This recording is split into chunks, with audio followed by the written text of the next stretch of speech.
ബോധത്തോടെയാണോ നീ സംസാരിക്കുന്നത്? എൻഗേജ്മെന്റ് കഴിഞ്ഞ് കാർഡ് പ്രിന്റ് ചെയ്ത് എല്ലാരെയും വിളിച്ചിട്ട് 1 മാസം കഴിഞ്ഞപ്പോൾ നീ എന്താ കല്യാണം വേണ്ടെന്നാ പറയുന്നത്? ഈ 1 മാസത്തിനുള്ളിൽ നിനക്കെന്താ സംഭവിച്ചത് മോനെ? നീ ആരോടെങ്കിലും ബെറ്റ് വെച്ചിട്ടുണ്ടോ? തോന്നിയതുപോലെ സംസാരിക്കരുത്. ഞാൻ ആരോടും ബെറ്റ് വെച്ചിട്ടില്ല. ഞാനൊരു കുട്ടിയായിട്ട് അടുപ്പത്തില്ല. എടാ, നീ കല്യാണത്തിന് ശേഷം കെട്ടുന്ന പെൺകുട്ടിയെ ഇഷ്ടപ്പെടും ജീവിതാവസാനം വരെ. അതൊന്നും നമ്മുടെ കയ്യിലല്ലോ ഡാഡി. പ്രേമം എന്നത് എപ്പോ എങ്ങനെ ആരോട് എന്നൊന്നും പറയാൻ പറ്റില്ല. ഇതൊക്കെ നീ എന്നോടാണോ പറയുന്നത്? നിന്റെ പ്രായം കഴിഞ്ഞിട്ടാണ് ഞാൻ ഈ പൊസിഷനെ വന്നേ. ശരി, നീ സ്നേഹിച്ച പെണ്ണിനെ ആരും അറിയാതെ ഏതെങ്കിലും അമ്പലത്തിൽ കൊണ്ടുപോയി രജിസ്റ്റർ മാരേജ് ചെയ്യേ. അതിനുശേഷം ഞാനും നിന്റെ അമ്മയും കൂടി മൈഥിലിയുടെ കാലിൽ വീണ് ക്ഷമാപണം നടത്താം. മകൻ ഇത്ര വഷളാണെന്ന് പറഞ്ഞ് കരയാം. ഡാഡിക്ക് അങ്ങനെ ഒരു വിധി വരില്ല. ഞാൻ സ്നേഹിച്ച പെണ്ണ് എവിടെയുണ്ടെന്ന് എനിക്കറിയില്ല. എൻ്റെ മുന്നിൽ നിന്ന് പെട്ടെന്ന് മിസ്സായി. എനിക്ക് കുറച്ച് സമയം തരണം ഡാഡി, ആ പെണ്ണിനെ അന്വേഷിച്ച് കണ്ടുപിടിക്കാൻ. നിന്നെ കൊന്നിട്ട് ഞാനും ചാവും. ഒരു നാശം മാറി കിട്ടും. വിവരക്കേട് പറയരുതടാ. ഞാൻ പറയുന്ന അനുസരിക്ക്. നീ ആ പെണ്ണിനെ മറന്നിട്ട് മൈഥിലിയുടെ കഴുത്തിൽ താലി കെട്ടണം. എന്റെ അന്തസ്സും എന്റെ ഫ്രണ്ടിന്റെ അന്തസ്സും മൈഥിലിയുടെ സ്നേഹവും നോക്കാതെ നീ ആ പെണ്ണിന്റെ പിറകെ നടന്നാലുണ്ടല്ലോ, ഇത് വകവയ്ക്കാതെ നീ എന്തെങ്കിലും കാട്ടിക്കൂട്ടിയാ നിന്റെ അച്ഛനും അമ്മയും പിന്നെ ജീവിച്ചിരിക്കില്ല. Ortho daddy? എടാ, നിനക്കും ഒരു പെങ്ങളുണ്ട്. നാളെ ഇതുപോലെ അവളുടെ കല്യാണവും ക്യാൻസലായ നിന്റെ അവസ്ഥ എങ്ങനെയുണ്ടെന്ന് നീ ഒന്ന് ആലോചിച്ച് നോക്ക്.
സോറി മൈഥിലി, ഞാൻ കല്യാണത്തിന് പ്രിപ്പയർഡ് ആയിരുന്നില്ല.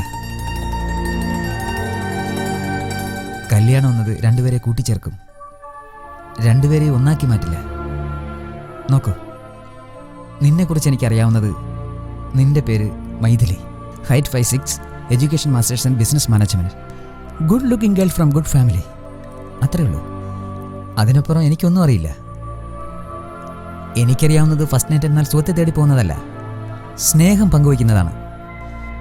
നമ്മൾ ഓരോരുത്തരും പരസ്പരം മനസ്സിലാക്കിയതിന് ശേഷം ഭാര്യ ഭർത്താവായി മാറാം. Till then, good night.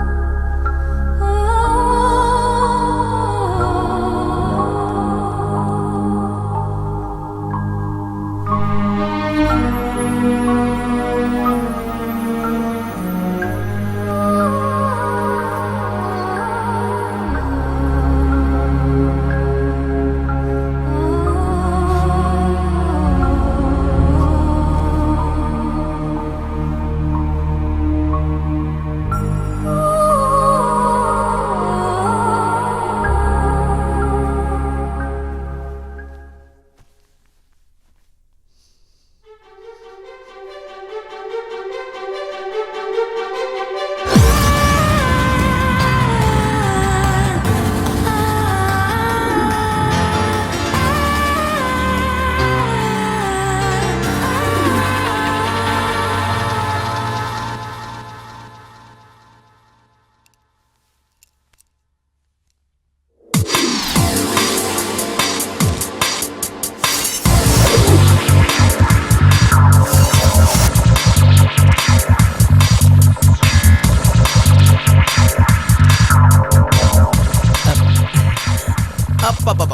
എന്താടാ ഇങ്ങോട്ട് വന്നത്? എന്റെ അച്ഛൻ എന്റെ കല്യാണ കാര്യത്തെ കുറിച്ച് ഭയങ്കര ടെൻഷനാ. പക്ഷെ ഈ ഫോട്ടോഷൂട്ട് കാണുമ്പോ നിന്റെ അച്ഛൻ എത്ര നിർബന്ധിച്ചിട്ട് നിനക്ക് കല്യാണം ആവുന്നില്ല. എനിക്ക് കല്യാണം വേണ്ടെന്ന് പറഞ്ഞിട്ട് നിർബന്ധിച്ച് ബ്ലാക്ക്മെയിൽ ചെയ്ത് കല്യാണം നടത്തി. അതോടെ തീർന്നു. അതിനെന്താ, കല്യാണം കഴിഞ്ഞ് ആദ്യരാത്രിയും കഴിഞ്ഞു, പിന്നെ എന്തിനാടാ ടെൻഷൻ? ഒന്ന് പോടാ. കുതിരയെ തടാകരയിൽ കെട്ടിട്ട് അതിനെ വെള്ളം കുടിപ്പിക്കാൻ പറ്റില്ലല്ലോ. അതായത് രാത്രി ഒന്നും ഇൻട്രസ്റ്റ് ഇല്ലെന്ന് പറഞ്ഞേ കിടന്നങ്ങുറങ്ങി. അതെ, ഞാൻ പറയുന്ന ഒന്ന് കേക്ക്. കഴിഞ്ഞ എല്ലാം കഴിഞ്ഞു. നീ ഫ്ലാഷ് ബാക്ക് വിട്ടേക്കൂ.